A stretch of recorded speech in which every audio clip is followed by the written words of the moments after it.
परमाणु का सिद्धांत, डाल्टन एटॉमिक थ्योरी क्या है? 19वीं शताब्दी की शुरुआत में अंग्रेज वैज्ञानिक जॉन डाल्टन ने पदार्थ की प्रकृति को समझाने के लिए एक महत्वपूर्ण सिद्धांत दिया था।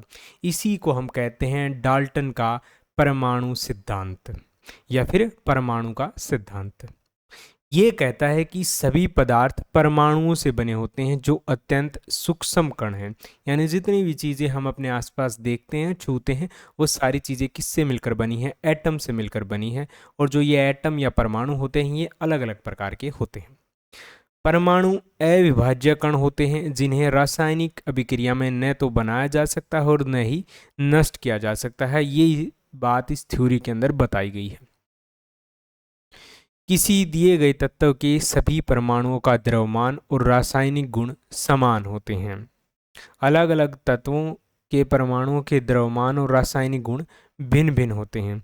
यानी कि यहाँ पर क्या है, तत्व का मतलब है जो अलग अलग चीज़ें होती हैं, जैसे लोहा है, चांदी है, सोना है, ये गैस हो गई, ठीक है, ऑक्सीजन है, हाइड्रोजन है, तो ये अलग अलग हैं। तो इनके जो परमाणु हैं, इनका जो द्रव्यमान है और रासायनिक गुण है वो सबके अलग अलग हैं। भिन्न भिन्न तत्वों के परमाणु परस्पर छोटी पूर्ण संख्याओं के अनुपात में संयोग करके यौगिक बनाते हैं। यानी कि जब ये परमाणु जो है एक दूसरे से जुड़ जाते हैं, जो अलग अलग प्रकार के, जैसे H2O है, ये पानी है, ठीक है, ये पानी का सूत्र है। तो यहाँ पर क्या है, हाइड्रोजन है और ऑक्सीजन है, ये दोनों आपस में एक तरह से जुड़ गए हैं।